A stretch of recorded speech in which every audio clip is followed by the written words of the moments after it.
Theory of glandular stimulation through electrical impulses was correct.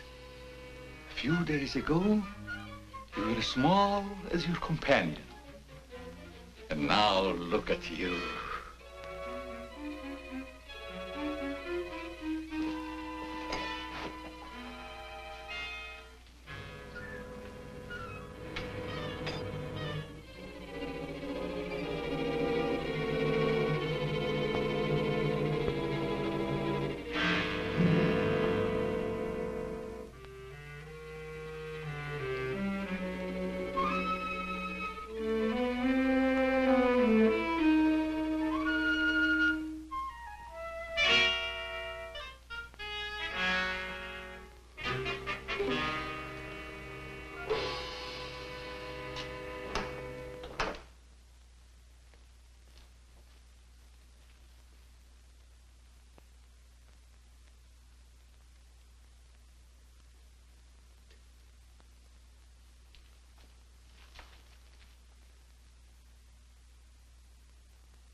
Hello. This is Dr. Carruthers speaking. Yeah, this is Heath. Henry Morton and I are having a little get-together at my home tonight. We want you to come. Why, that's nice of you, and I appreciate it. But I'm very busy working on a formula for a new shaving lotion. Oh, but Doc, this is my daughter's idea. And she's going to be awfully disappointed if you don't show up. Don't take no for an answer. Make him come. Yeah, you see, it's a sort of a special occasion. I bet Mary is going to announce her engagement to that young rascal, Don Morton. Tell her I'll be there. Goodbye. Well, it's all arranged. He's coming. He's going to be surprised when he finds the special occasion that's to present him with this bonus check. $5,000.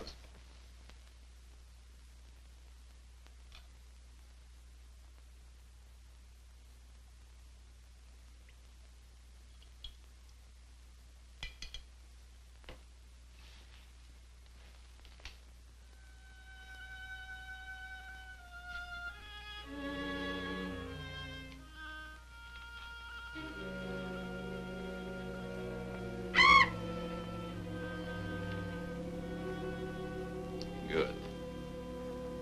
You have not forgotten. You hate this strange oriental fragrance, even while you sleep. Just as you did before I made you big and strong. Now, if you detect the fragrance in the night, when you're fully awake, you will strike.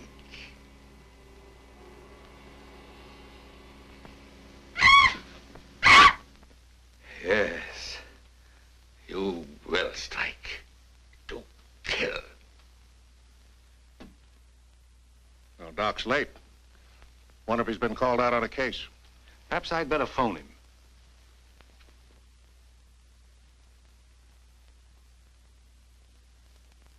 Now, remember, Roy, Tommy, you're not to mention anything about this bonus for the Doc until after your father has presented it. Have you warned those two lovebirds over there? Perhaps I'd better. I want to caution both of you. Not to say a word about the check. Until you're ready to spring it on him. Your father will make the presentation, Mary. Why don't you unveil it, like a statue? Then we could all be in on it. You know, I think it'd be a better idea to put it in a bottle and launch him with it. You must have gotten that idea out of a bottle. Well, the Doc isn't coming. What? Oh, what a shame. Oh, he just got busy with his new formula and forgot all about us. He'd forget the formula if he knew about that $5,000 check. Well, why don't we all go up there and give it to him? No, I wouldn't do that. He doesn't like visitors when he's experimenting. Well, Roy could take the check up to him. Sure, I'll take it. Shall I make the Doc a speech when I give it to him? You won't have to, Roy. The check speaks for itself. Yeah, and says a mouthful. Son, tell the Doc we're awfully sorry he can't be with us, but of course we understand how busy he is. All right.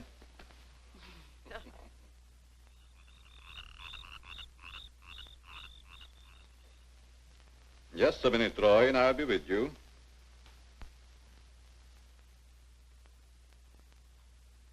That's it, all right. Now, what can I do for you? We were all sorry you couldn't be there tonight. Yes, but you see, I'm busy. Something important, very important. Yes, of course. Mr. Morton and Dad had planned a little surprise for you. A surprise? It's in here. Well, let's see what it is. $5,000. What's this for? Just a little token of the firm's appreciation. Oh, I see. A bonus. Well, it's awfully nice of you, Father and Mr. Morton. I will thank them personally tomorrow. I'll tell them, Doctor. Well, aren't you curious about my new formula? Yes, of course, only I didn't want to be inquisitive. What is it? A new shaving lotion. Smell it. Pretty strong, isn't it? No. The scent evaporates a short time after you've used it. Try a few drops.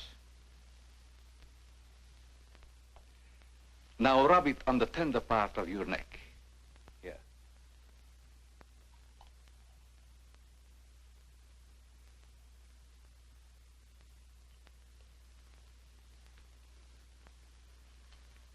soothing, isn't it? Yes. When will it be ready for the market? Oh, it's still in the experimental stage. I want to try it out on several people first and see if it works. Well, if you'd like to send me a bottle, I'll be glad to try it for you. Thanks. Good night, Doctor. Goodbye, Roy.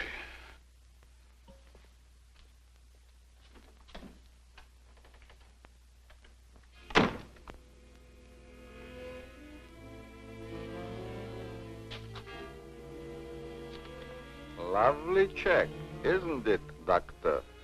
They are wealthy because of you. You made them rich, Doctor.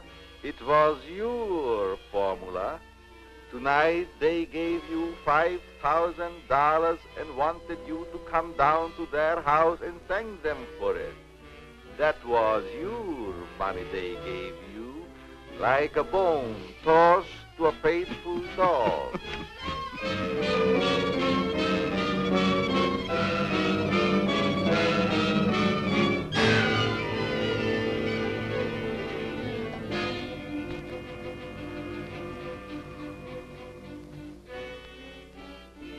You should be very grateful, Doctor, very grateful.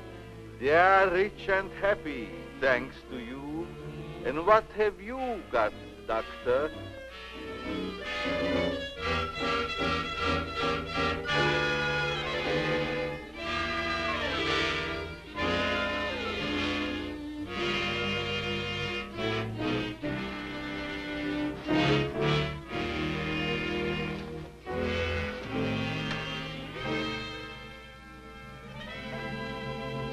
Tonight you have work to do.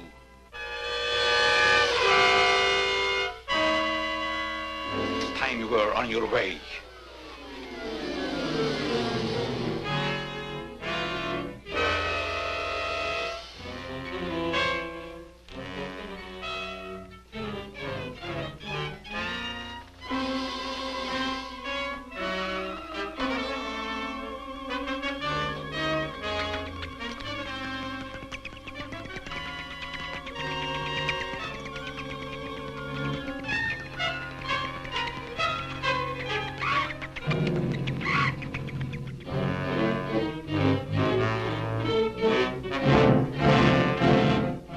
Tonight's a good time while our families are here to announce our engagement. Look, Don, I've loved you a long time, ever since we were kids. But I'm afraid it's been more like a sister. Well, I had no idea you felt that way.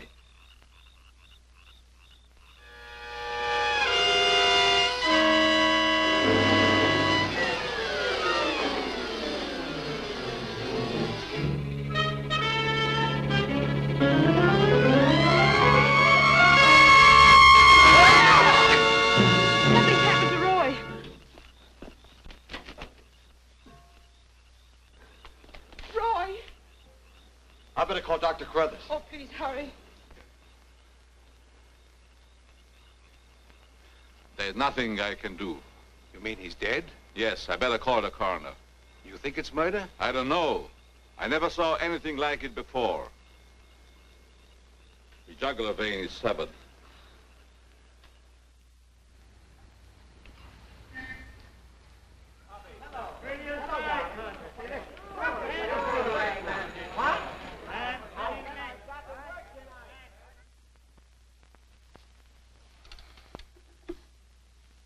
Send Johnny Layton in here.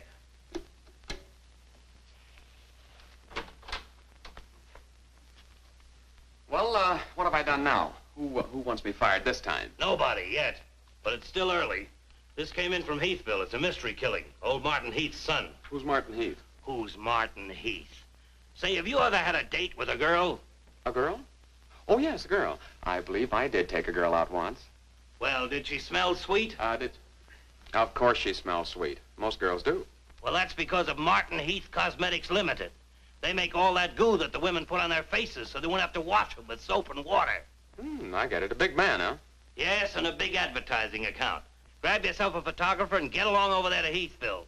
The coroner's holding an inquest. Find out who really killed old man Heath's son. Okay, McGinty, I'm on my way.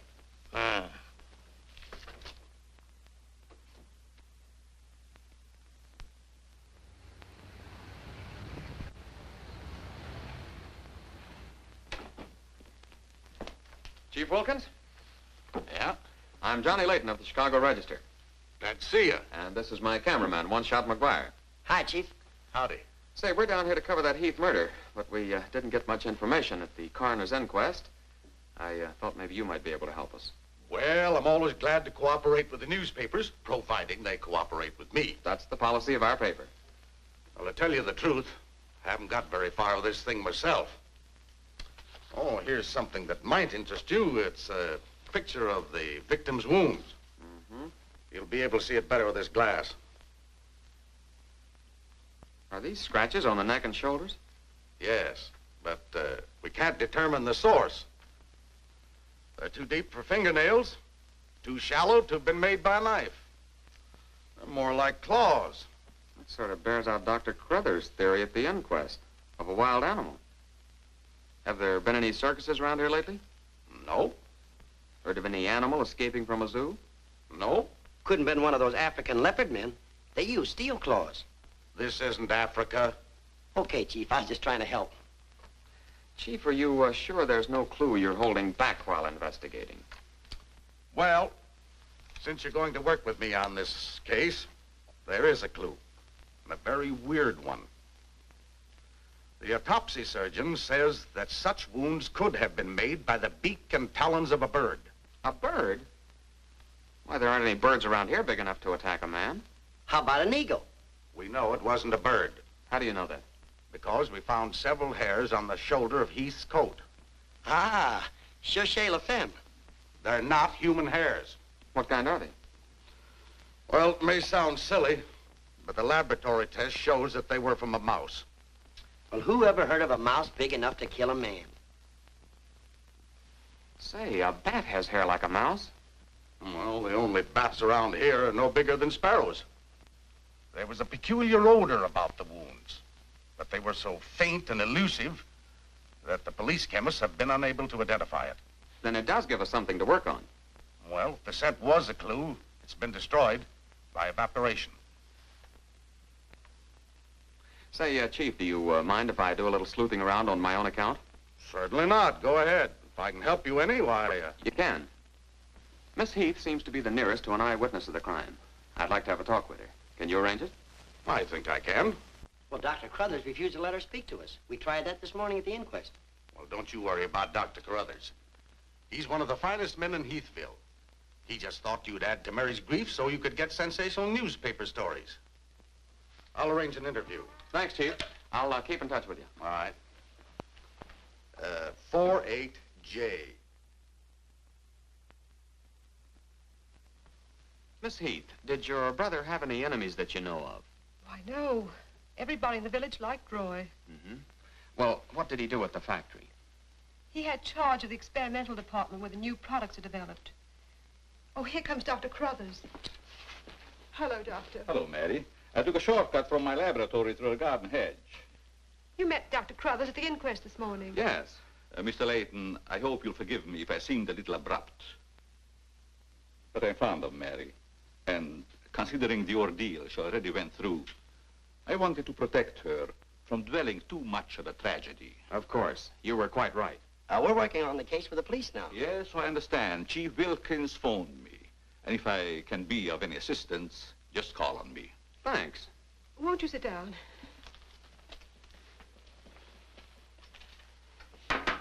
Shall I serve, mademoiselle? No, Maxine, I'll do it. You may go now. Oui, mademoiselle. Do you take sugar, Mr. McGuire? Huh?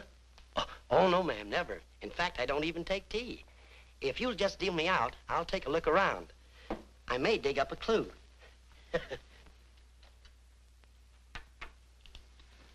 What do you think of Dr. Carruthers' theory about a wild animal, Mr. Layton? Well, frankly, I don't think much of it. I can't say that I blame you. But I, as a scientist, take many things into consideration a layman might overlook. For instance? The jagged nature of the wound, the rapidity with which the murderer escaped, the scratches from talons or claws. But when an animal attacks a human, there's bound to be a lot of noise. You heard Miss Heath testify there was no sound of a struggle. No. Only those awful screams. It's very puzzling. Very mystifying. Doctor, when you last saw Roy, did he seem worried or nervous or moody? No, not at all. On the contrary. He was in the best of spirits. Well, I've got to get back to the village now and follow my story. You'll excuse me? If you find it necessary for us to talk again, you may come back at any time. This evening, if it's all right with you. I'd like to spend some time here. Why, yes, that'll be quite all right. Thank you. Goodbye, Miss Heath. Goodbye. Goodbye, Doctor. A little more chiffon, baby. I do not understand. Oh, you know what I mean. A little more of your stocking. Like these? Sure, I like 'em. Who wouldn't? Now, hold nice and still, because this is going to take a little time.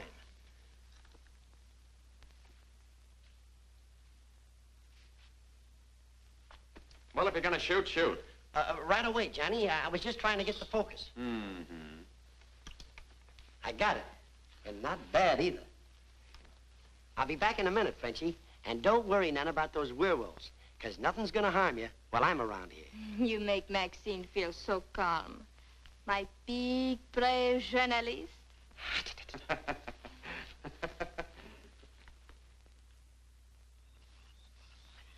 This is my idea of nothing at all. Sitting here waiting for an animal to give us an argument. Look at that moon. And I had a date with Frenchie. Oh, stop crabbing. We're supposed to solve a murder. You, Big, brave journalist. This is the first time I've ever been invited anywhere and asked not to shave until after I get there. I wanted to observe your exact reaction when you tried the lotion. Oh, now I understand. I want this lotion to be perfect before turning it over to you to be marketed. Here. It's a little strong. That'll make the customers think they're getting their money's worth. Oh, that feels great. Very soothing. I don't think you ever use anything else. Well, we wouldn't want to market anything we wouldn't use ourselves. That almost smells good enough to be used as a cologne. Oh, what's the matter, Doc? Can't you stand your own lotion? I have a violent dislike for perfumes. Oh, I'm sorry. All right, Tommy. Good night, Doc. Goodbye, Tommy.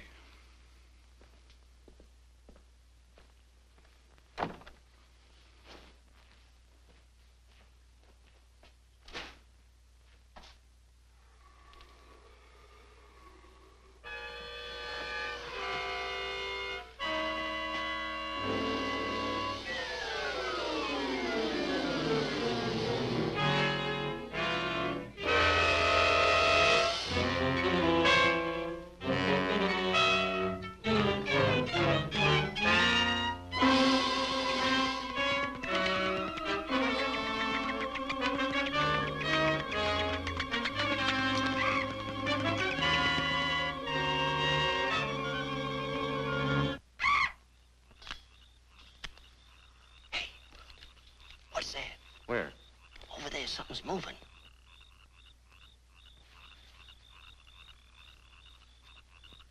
Come on out of there, whoever you are.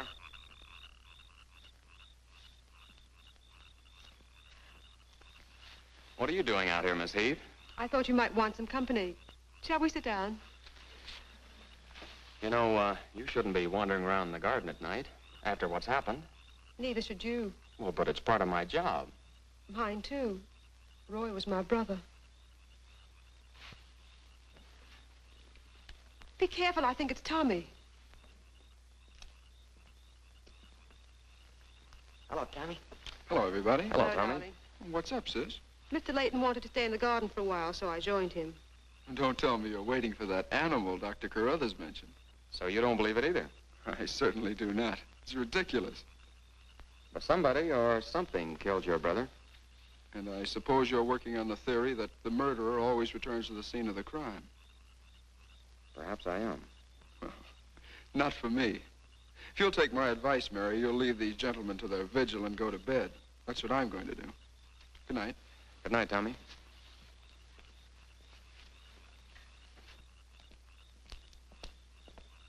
I don't think your brother likes my being here. Oh, you mustn't mind Tommy. We're all terribly upset. I know.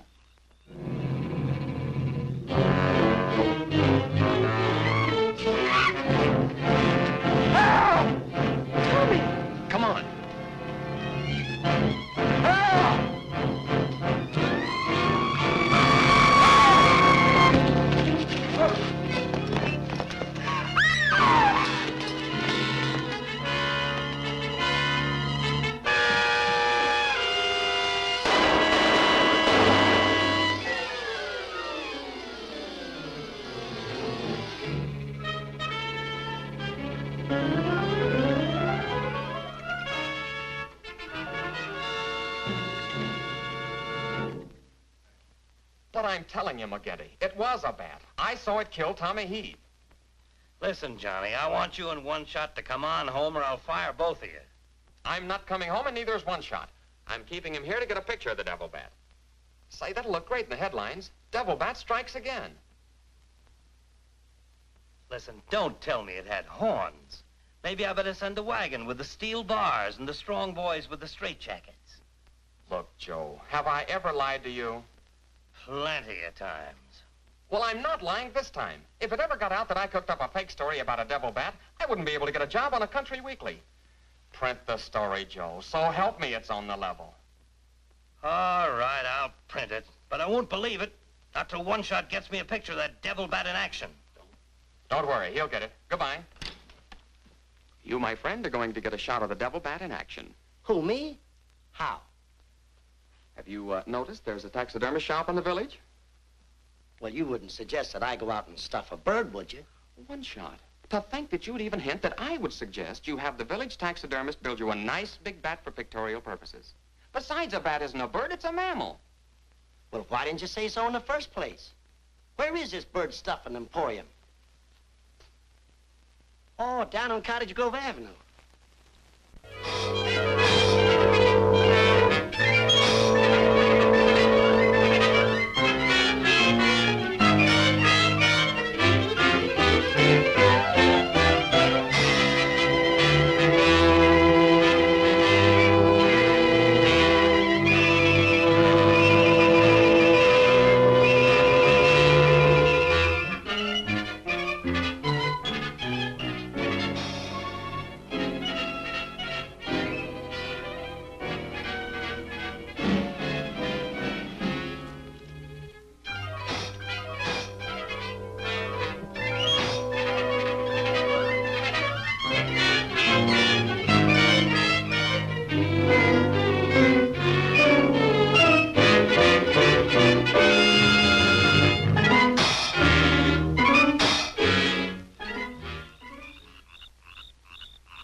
Now, here's the idea, Frenchie. You hang on to the bat till I get my camera set up. And when I raise my hand, you give the bat a good shove, and it'll swing out just like it's flying. Then I can get a swell picture from my boss. Get it? Oui. I am wise, no? No. But hang on to the bat until I raise my hand, huh?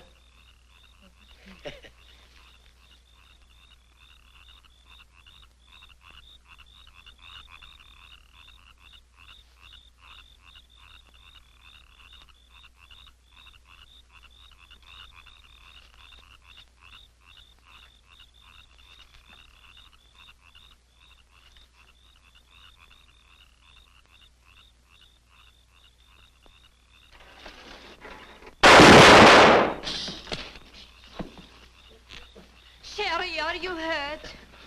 Say, what's the idea of breaking up my devil bat? I'm going to make you pay for that. And I'm going to take you to jail until you explain this. Come on. You can't do this to me. I'm doing it. I was just conducting a little experiment, trying to find out how the devil bat does his killing. I'm sure McGuire didn't intend doing anything wrong. He's just a little overzealous about his work. Yeah, with the town in an uproar, and everybody terror-stricken, wondering whether he's going to be the next victim, I don't want any more trouble stirred up, even with an artificial bat. You'd better get back to the hotel. I want to talk to the chief alone. Is it all right, Chief? Yeah, but be careful in the future. Ever smelled anything like this before?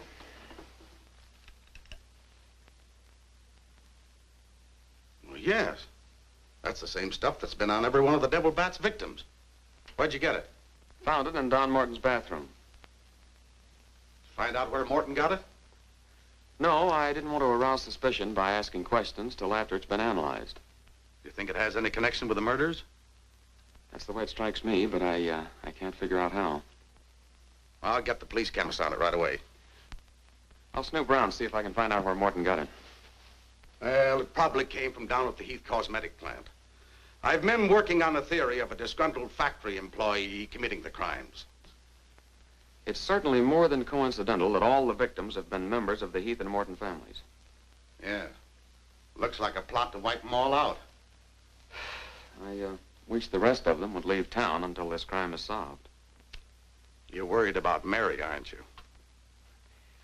Well, yes. I've been urging her to leave, but she won't go without her father. And he insists on remaining here to help clear up the crime. And worse than that, neither Heath nor Morton will let me give them a bodyguard. I guess we'll just have to wait for something to break. Good night, Chief. Good night, Johnny.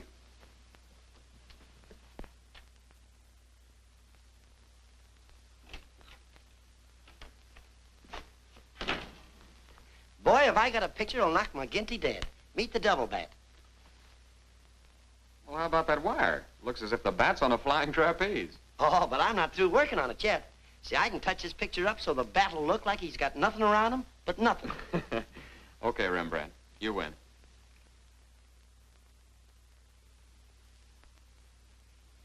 This is your news commentator, Walter King. Tonight we're broadcasting from the little village of Heathville, where an alleged devil bat has claimed 3 victims during the past 6 weeks. You will note that I say alleged devil bat. That, ladies and gentlemen, is because your correspondent has been very skeptical from the start as to the existence of this horrendous creature. I have as my guest in the studio tonight Professor Percival Garland Rains, perhaps the world's greatest authority on animal life. I'm going to interview Professor Rains on the subject of the devil bat. Our radio audience may draw its own conclusions. Professor Rains, first let me ask you, point blank, do you believe that any such creature as the devil bat exists? I do not. He's got a nerve. Quiet. In the dark ages, when men and women lived in caves, there may have existed a bat of this size. But not in this day and age. How do you account for the fact that Mary Heath, whose 2 brothers were victims of the devil bat, and a newspaper reporter, John Layton, claim to have seen this amazing creature? Sometimes under stress of excitement, our minds play tricks on us. Hey, he's insinuating you saw the little bat that wasn't there. Pipe down. But how about the picture of the devil bat published by Mr. Layton's paper? I examined that picture under a powerful magnifying glass. I denounce it as a fraud. Whoever constructed the strange-looking monster forgot to remove a label from the silk used on its left wing. That label reads, "Made in Japan."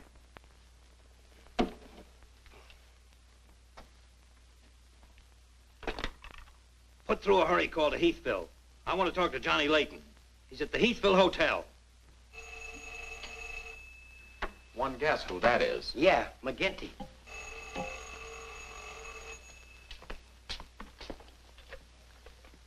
Go ahead, pour it on. So you slipped over a fake picture on me, huh? Well, you're fired, both of you. And I'll see to it that you never work on another newspaper as long as I live. Made in Japan. You tell One-Shot McGuire he ought to be snapping photos in a booby hatch. Both of you, come on in and get your final checks. Oh, no. We're not coming in to get anything. All right, so we're fired. But we're staying here just the same. I saw that bat. We're going to stay here till we catch that bat, and when we do, I'm going to bring it in and stuff it down your throat. Goodbye. Well, we're fired. Mm-hmm. Again. That's him calling back to apologize. Now, you give him a good scare. No use begging us to go to work for you again, McGinty. You fired us, and we're staying fired. Oh, Mary, I thought it was somebody else. Johnny, why did you make a joke of a tragic thing like this? But it wasn't intended as a joke, Mary. I was only trying to get the news. I suppose you call it getting the news when you arrange to print a picture. That's a deliberate hoax. That has the entire country laughing. A grand joke, Johnny. But somehow I can't appreciate it. But I can explain that picture. Don't try, Johnny.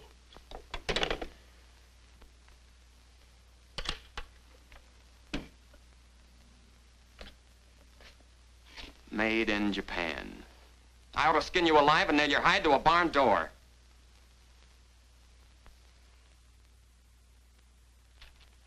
Here's the chemist report on that shaving lotion.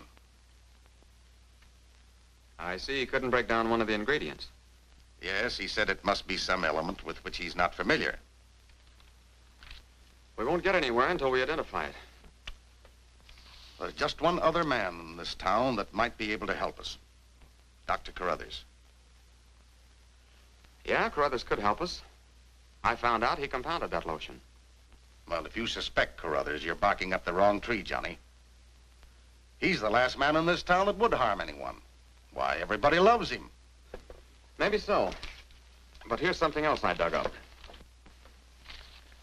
The Heath and Morton fortunes are based on a greaseless cold cream formula Dr. Carruthers invented.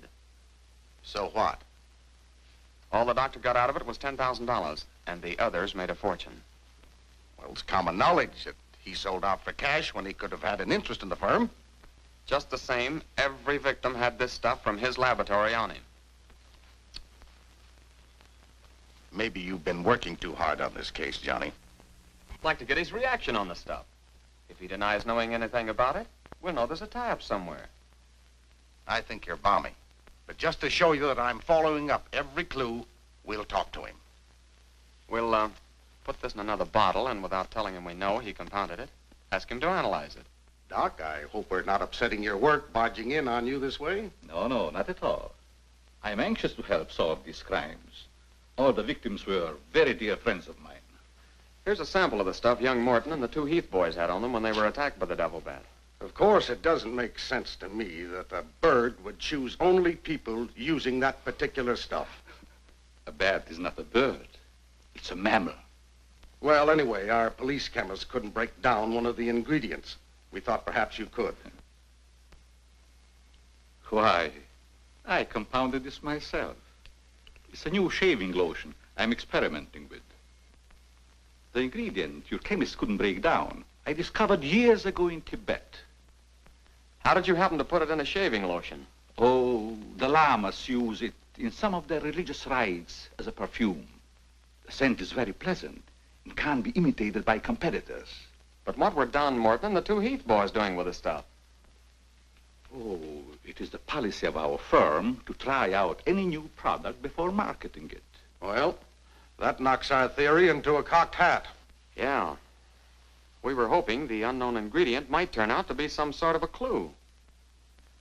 This isn't the kind of bottle I give it out in, but I presume your chemist changed it when making the analysis. Yeah. Is there anything else I can do to help? Tell me, did you hear Professor Raines on the radio last night? Yes. It was very interesting and very asinine. You mean you believe there is a devil bat? Why not? You saw it, didn't you? Well, sure I did. So did Mary. Then why worry about what one scientist says? That one scientist got me fired. Oh, you mean your newspaper discharged you? That's right. Oh, that's too bad. Then you're believing Heathville before the mystery is solved. I'm afraid not. I'm going to stay here and work with the chief. Since you're going to stay here for a while, I would like you to try out a bottle of the new lotion and tell me how you like it. And you too, Chief. No, not me, Doc. If my wife ever smelled perfume on me, she'd suspect me sure. Well, Mr. Layton, I understand you are not married. All right, I'll try it in the morning when I shave. I guess we better be going, Chief. See you later, Doc. So long, Dr. Carruthers. Goodbye, Mr. Layton.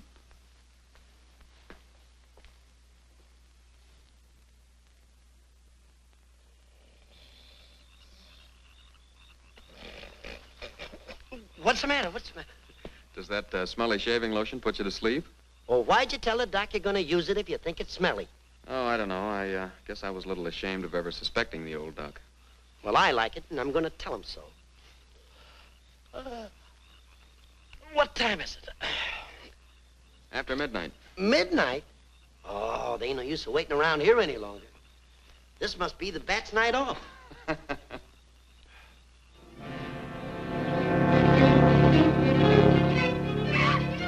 Did you hear that? Yeah.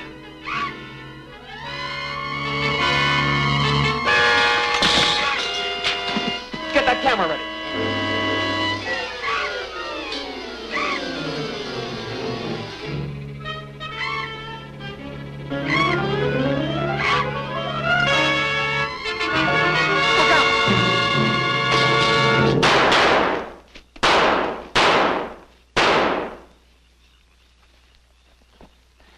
You got him. Listen, Johnny, I'm going to cook that bird personally for McGinney, and I'll even stuff it myself.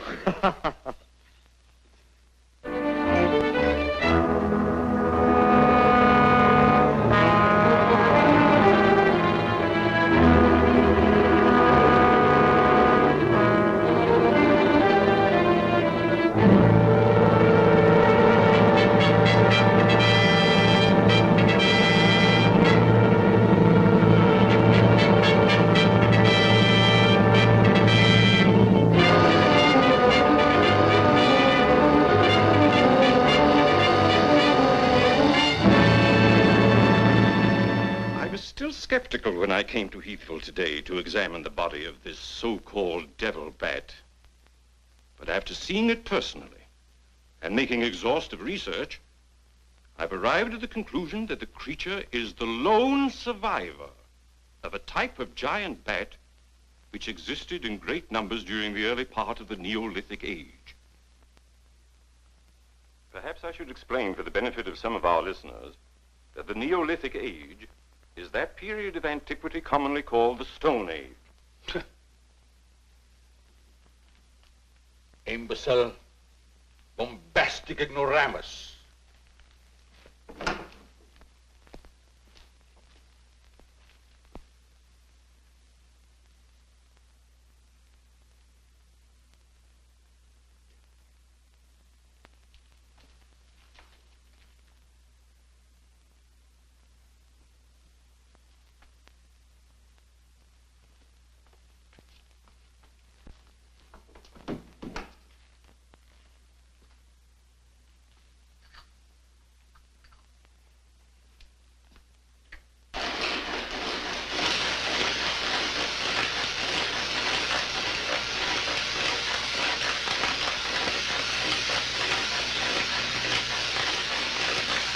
McGinty, but One Shot and I are not interested at your prices. Of course, if there was a raise of, say, $30 plus a fat bonus, we might consider it. You're hold-up men, both of you. I refuse to be robbed. Have it your way, McGinty, have it your way. But we have the bat's corpus delicti and the exclusive picture. Of course, I've got an eyewitness story that 2 syndicates are bidding for. And don't forget, you gotta pay us for the time we were fired. That's better. Now you're talking, boss. Okay, we're working for you again. We'll gather up the loose ends and see you in a couple of days. Goodbye. Come in. Hello, Johnny. Well, Mary. Johnny, I came to tell you that I'm sorry I said what I did the last time we talked. Do you suppose... well, I don't know how to say it, but... I do. Miss Heath, do you suppose that little French girl would apologize to me if I looked her up? Positive she would.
Splendid.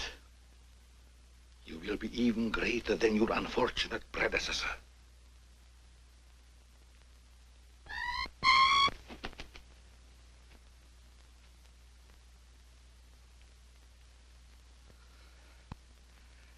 Enraged, aren't you? Fine. I'm enraged also. Tonight I shall call on Henry Morton, and you shall strike him down. Henry, the lotion has turned out to be better than I had hoped. I want you to try it. Well, just leave it here, Doc, and I'll try it in the morning after shaving. Smells good, doesn't it? Yes, but isn't it too strong? No, no, no. Evaporation quickly tones it down just to the right scent. Rub a few drops on your face. Well, I'd rather wait until after I shave. Then my skin will be more tender and receptive to a lotion. Just a little here. The texture of the skin there is always very delicate. I give you a few drops in your hand.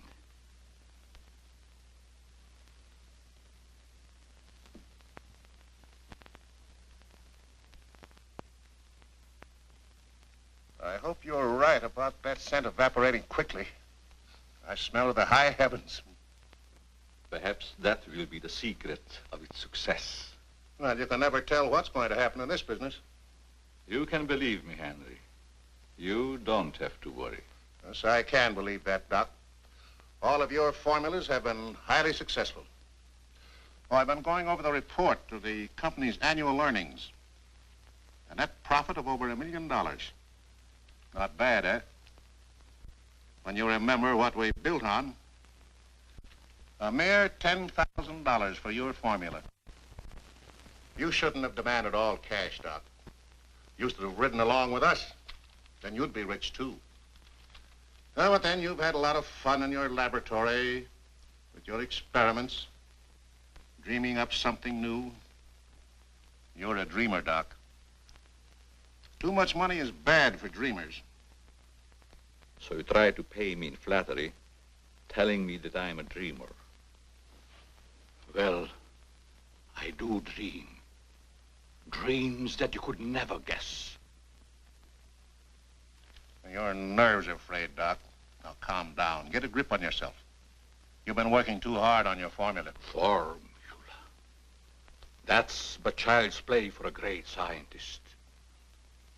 Your brain is too feeble to conceive what I have accomplished in the realm of science. Doc, you've made some great scientific discovery. What is it? When you'll find out, Henry, it'll be too late for you. Oh, come, Doc. You can't pretend to control a man's destiny. I've already proved it 3 times.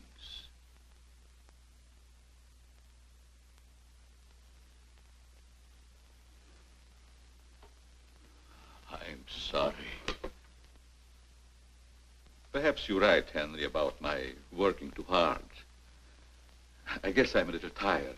I better go home and get some rest. Sure. A night's sleep will do you good. Good night, Doc.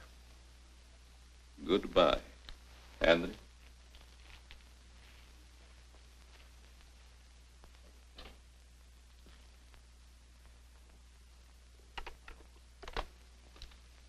$36J. Hello? Oh, that's you, Martin? Yes, Henry. I want you to call Chief of Police Wilkins to come to your house immediately. It's very important. Chief's here now. Well, don't let him leave until I get there. What on earth's happened? I think I've got a clue to all those murders. It may peter out, but if half what I suspect is true, it's the most diabolical plot that a madman ever concocted. What is it? Talk about the absent-minded professor. I forgot my hat. Henry, what is it? I'll tell you all about it when I get there. I hope I didn't intrude on a private conversation. No, nothing important.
I hope Henry was right about having a clue. But why didn't he explain more about it when he phoned? When I insisted, he changed his tone as if he'd been interrupted. I was afraid that he might be overheard.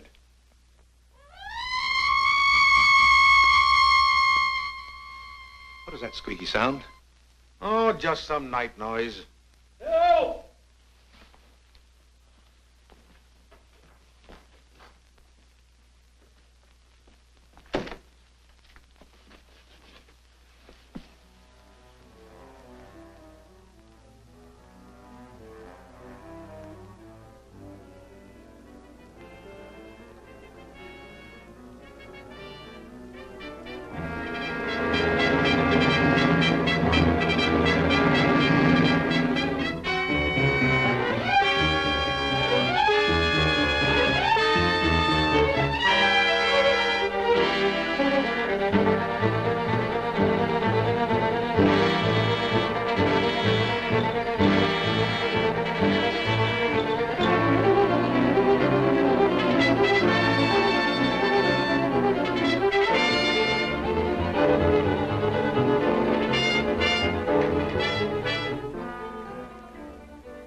I feel much better, Mr. Heath, since you asked us to stay in your home until this new devil bat has been killed. I've been worried about Mary. What reason have you to believe that Mary is in danger? Only this. I'm convinced that someone is using the bat to wipe out the entire Heath and Morton families. As a scientist, I assure you, the thought of a human controlling a bat is fantastic. Just the same, no villager's been killed or even attacked. You're forgetting, aren't you, that Mr. McGuire was attacked. He's not a member of either family. Why, I'm practically a member of this family already. I'm going to marry Miss Heath's maid. Oh, really? Well, boys, I'll have Maxine show you to your rooms. I must be running along home. It's past my bedtime. Good night, gentlemen. Good night, Good night, Martin. Good night, Doc. Good night, Doctor. Goodbye, Mary. Come along.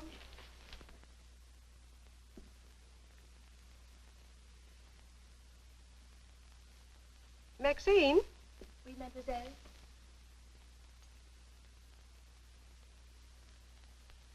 Did you fill my perfume bottles with something new? Oh, no, mademoiselle. I never touch your perfume. It's funny. I don't recognize it. Perhaps Dad filled them as a surprise. He always does that with every new perfume the plant puts out. Is there anything else? No, Maxine, that's all. Good night. Good night, mademoiselle.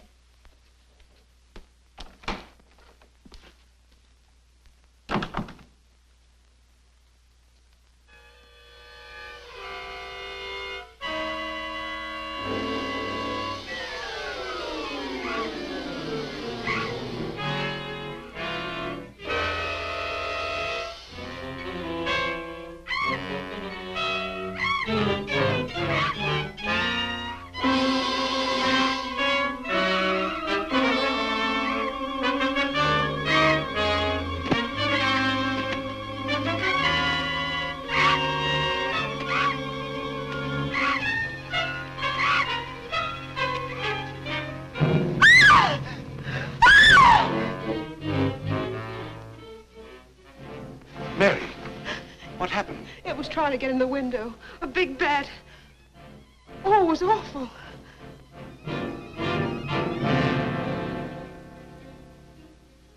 Mary, I want you to tell me everything you did just before that bat tried to get in. Well, first I took a bath. Then I brushed my hair, and Maxine came in and turned the covers down. And then fastened the screen, which somehow had come unhooked. Yeah? Go ahead, what else? Well, then we talked about some new perfume that someone had put in my dressing table bottles. Dad, did you put any new perfume in my bottles? No, I didn't. Is this the stuff? Yes. Tony, this smells like... Hey, quiet. I've got a hunch that I want to follow up, and I'll need everybody's cooperation. We'll do everything we can. Of course. What's Carruthers' number? 48J. Operator, give me 48J, please. Hello, Dr. Carruthers. This is Johnny Layton. That's right. Something terrible has happened to Mary. Can you hurry over? I'll be right there. Good. Oh, Johnny, I'm all right. I don't need a doctor. That's where the cooperation part comes in, Mary. You'll have to pretend to be a nervous wreck. Mr. Heath, you in one shot must help her trick Dr. Carruthers into staying here as long as you can. Where are you going, Johnny? To, do a little private bat hunting.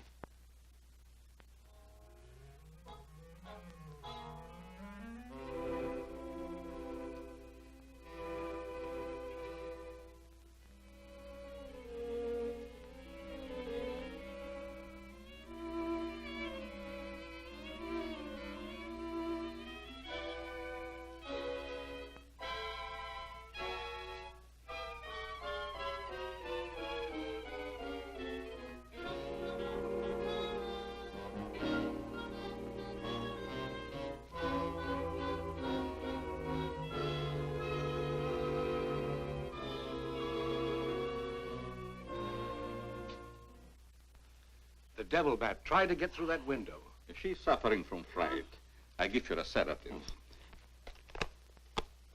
Where's Mr. Layton? Why, I guess he's out in the garden hunting the devil bat. Layton is a very brave young man.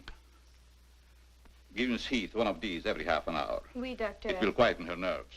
But, Doc, hadn't you better stay until she's quieter? She'll be all right in the morning. Hey, Doc, I don't feel so good myself. Would you mind taking my temperature? You look perfectly well, Mr. McGuire. Well, you ought to see my tongue. It looks just like a squirrel's tail. Look. Try some calomel.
May have visitors tonight. And it would be dangerous for me if they found you here.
Hi, Doc. I hope I'm not intruding. No, not at all. I heard you were out stalking the devil bat. Any success? No, but I thought maybe you might be able to help me. Well, I don't see how that's possible, but if you can suggest anything... Well, you could give me some more of that new concoction of yours, that shaving lotion. But how on earth could that possibly help catch the devil bat? I've still got a crazy idea that if I douse myself with it, it might attract the killer.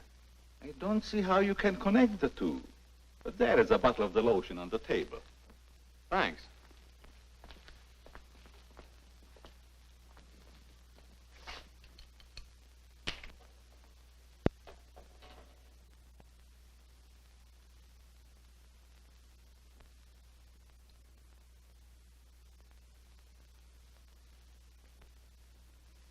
You see, Doc, I figured out something. All four of the murdered people had this lotion on them when the devil bat struck. Now, my plan is to sit in the garden, and when the killer makes one of those power dives, I'll blast him. Layton, I'm afraid all these murders have affected your mind. Maybe you'd like to come along, Doc, and be an eyewitness. I'm sure it would be just a waste of time, but I'd be glad to watch your experiment. Good. I knew I could count on you to help me.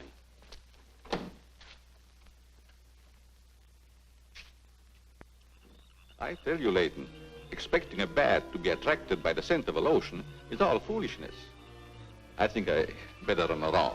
Ah, sit down, Doc. The devil bat's behind schedule tonight.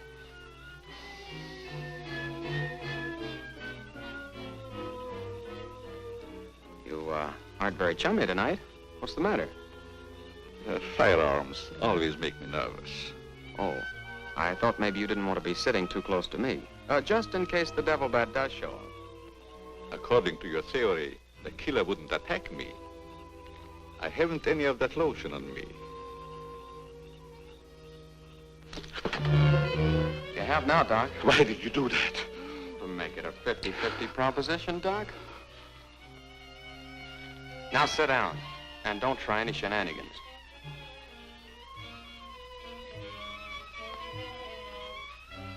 Not so funny when it's your own jugular vein that's in danger. Is it, Doc? I don't know what you're talking about. Maybe you made a mistake when you let that devil bat of yours out of the attic tonight. Don't worry about the bat killing you. I'm saving you for the hangman. Tell me, Doc, how did you develop a monster bat like that? You wouldn't understand the scientific theory.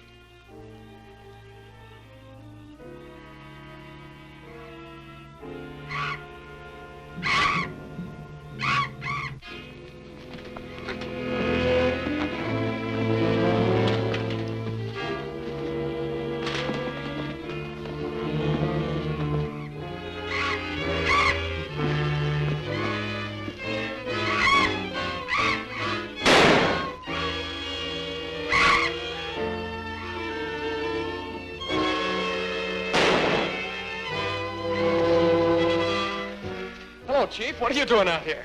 Young fellow, don't think that you're the only man working on this case. And it was lucky I was here, too. Thanks. Did you kill the devil bat? No, he got away. Well, here's one bird that didn't get away, and he's the murderer we've both been looking for. Quick, shoot it!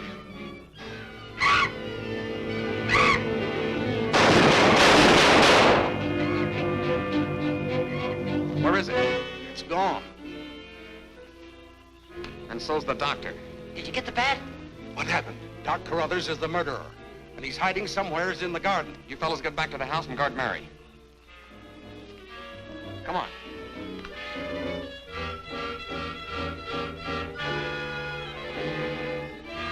Doctor! Dr. Carruthers! Doctor!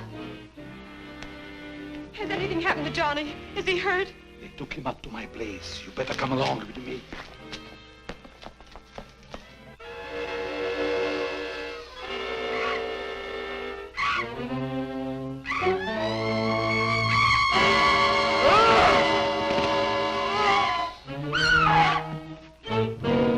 That was Mary.